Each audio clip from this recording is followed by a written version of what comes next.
Shalom uvracha, Yerushalayim Ir HaKodesh. We are privileged this evening to study the Haftarah of Parshat Naso.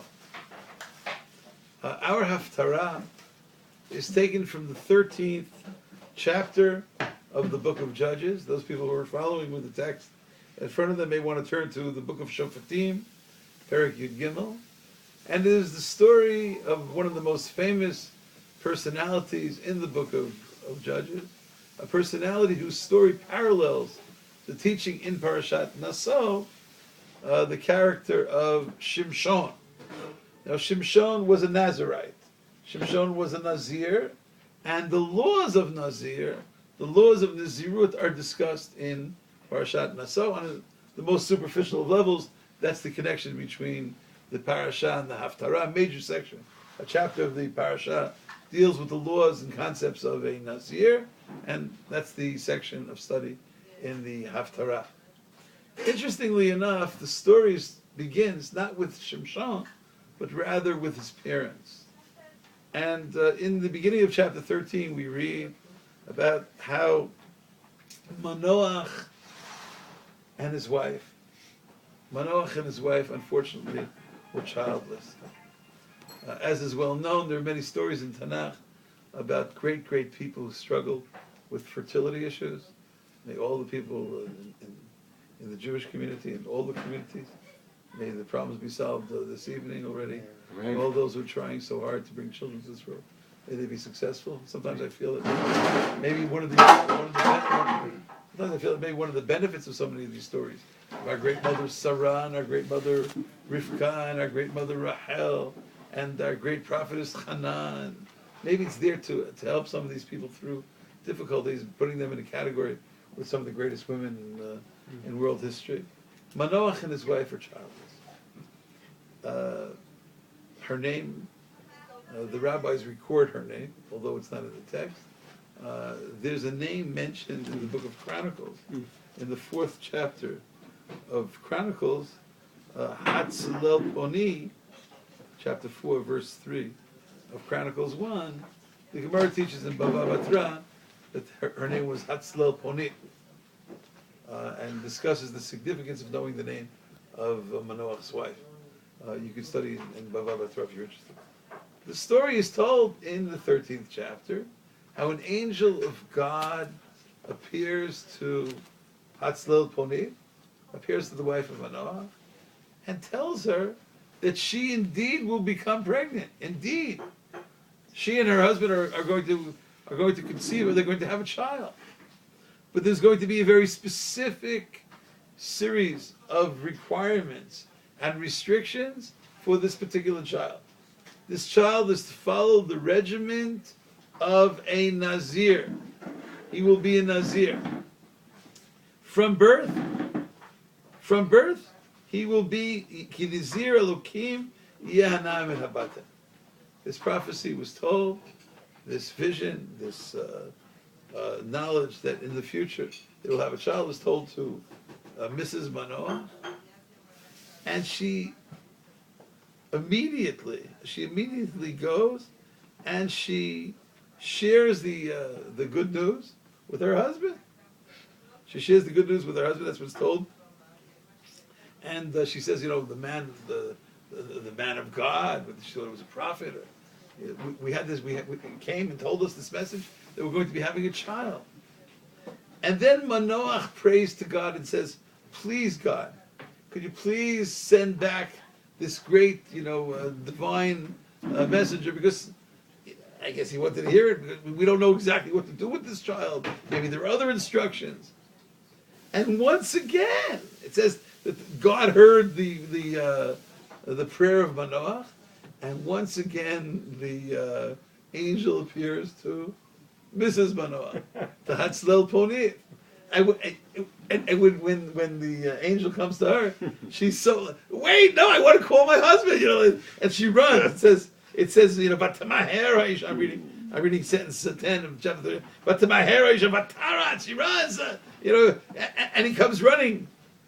And he comes running together with his wife to get the message from the angel, and the rest is all recorded in the text. The rabbis ask, why is it that the message was told specifically to Eshet Manoa? Why is it that the wife of Manoa is the one who was privileged to receive the special message from God? Is it because she had levels of righteousness that were greater than her husband? Is it because maybe certain women feel fertility issues more than certain men feel fertility issues? But there is an approach in the Midrash. There is an approach in Bamidbar Rabbah, that's the Midrash Rabbah on the book of Numbers. It's chapter 10 of Midrash Rabbah, of Bamidbar, that says that maybe Hatzilel Poni, maybe Eshet Manoah was suffering because maybe she was somewhat degraded because she was not able to bear children. Or maybe her husband didn't necessarily hold her in the highest of accords, the highest regard for her. And according to one approach in the Midrash, the angel of God appears to Eshet Manoah l'chabiva al ba'alah, to make her more beloved to her husband. Do you see how distinguished your wife is? Do you see on what kind of noble level she's at? The angel of God, the prophetic message is coming to her. And when Manoach will realize, it didn't happen once, it happened twice, right? Two different times. Maybe, even if he had some kind of problematic feelings towards Hatzilel Ponir, maybe these feelings were removed when the angel of God, appearing as a messenger of the Creator, directs the message to Eshet Manoah. It seems that there is a religious principle that when two people are involved in a marital relationship, it is the obligation of people outside of the relationship to try to create a greater bond and connection of unity between the husband and wife and the wife and her husband. L'chabiva al ba'ala, to say the kinds of things, to involve yourself in the types of comments which will make the woman more beloved to her husband and the husband more beloved to his wife. And we have examples in rabbinic literature of this. I would like to cite two. Besides our example here in our Haftarah, there's a discussion in the beginning of the Torah, in the section which is most well known to us, the story of the hospitality of Abraham and Sarah. There too, it seems to be the word of angels, and the angels are asking Abraham, after they discuss certain matters with him, and he extends certain levels of hospitalities. Vayomru elav, Hayei Sarah ishtecha, and they said to him, where is your wife Sarah? Now Sarah ran the entire tent of Abraham. She was the central force that kept everything going. Maybe the most outstanding home in world history, right? The home which was well known all over the world. The tent of Abraham. She was the essence of the tent. So the rabbis teach, and I'm quoting from the Gemara in Bava Metzia, on page 87a. Yodeim hayu malachei hasharet shesara imenu ba'oel hayita.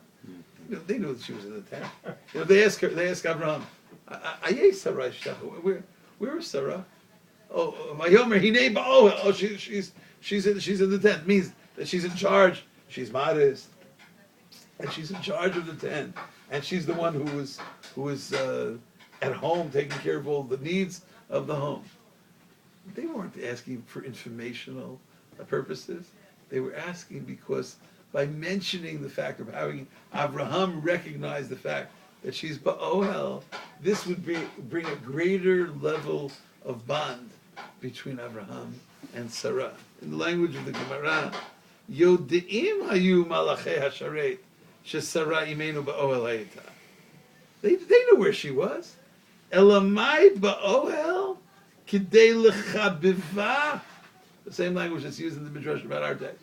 Kidei lechabiva al ba'ala, to bring a greater level of closeness, to bring a greater level of affection between her and her husband. Maybe by reiterating the fact that it's recognized, wow, what a great wife you have. She's at home, she's taking care of everything. Hinei ba'ohel. She's so pious. This would bring a greater connection between Abraham and Sarah. I believe I once read in the name of Rabbi Chaim Shmulevitz. He said, to many people, the idea of bringing husbands and wives closer to each other, maybe that applies to people who are, I don't know, maybe newlyweds, or maybe people who barely have anything to do with each other, or people who don't have deep level religious commitment to each other. He says, isn't it unusual that we're talking about a couple? He's about 100 years old, and she's about 90 years old. You know how long these people know each other? You know how long how deep rooted the relationship is between Abraham and Sarah? Who would ever think, if you want to give me an example of l'chabiva al ba'ala, that we would give an example of Abraham and Sarah? I have to say something nice about Sarah to Abraham. If there's ever a couple in world history, I would think this is the last couple that would.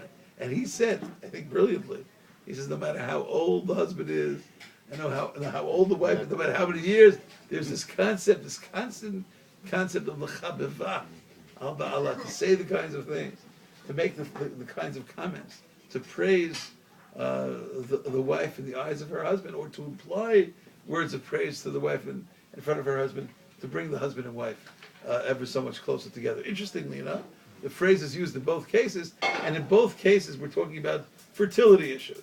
As you remember, the angels there come, very similar story, right? The angels are coming to the house of Abraham and Sarah, and they're telling them they're going to have a child. But there too, can one say that maybe on some level Sarah was not, maybe there was a worry that maybe Sarah would not be fully appreciated. After all, it wasn't Abraham who was suffering because he had the son with Hagar, right? So it was Sarah's problem.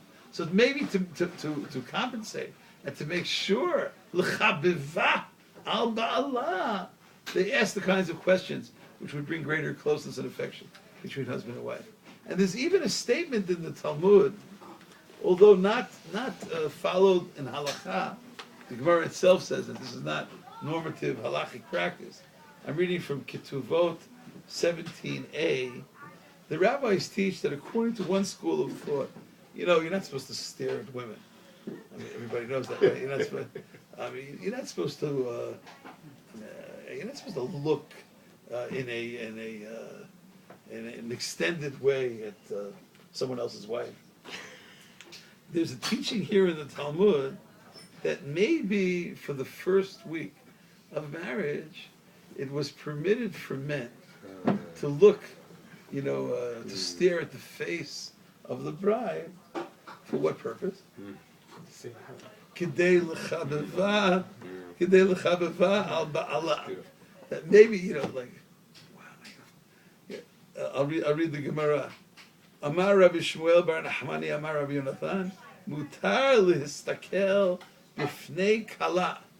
A person can, wow, he's so mesmerized by the beauty of this bride. Not her husband, not the groom, other men. Yeah, it's a strange teaching, right? For the first week, for what reason? What's the purpose?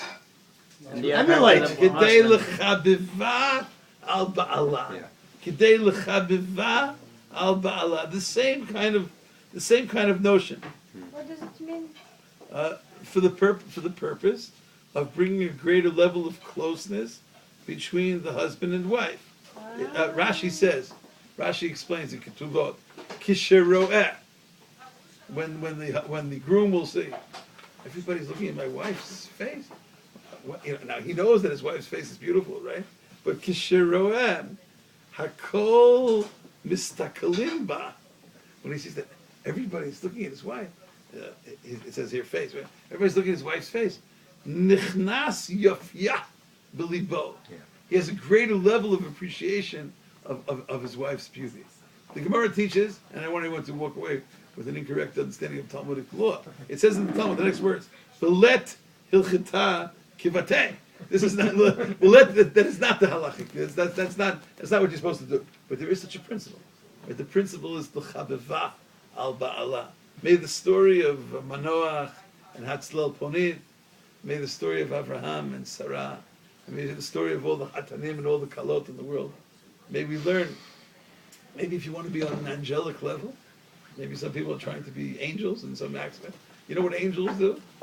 If you want to, let's say you're interested in an angelic act today, maybe find a couple and solidify the connection between the husband and wife. Maybe go over and say something encouraging. Maybe add some words of praise to the husband about his wife. Kidei l'chabiva al ba'alah. If you do that, maybe you're on the level of the angel of God appearing to Manoa, his wife, and maybe you're on the level of the angels of God appearing in the tent of Abraham and Sarah. Yeah. Thank you so much for listening.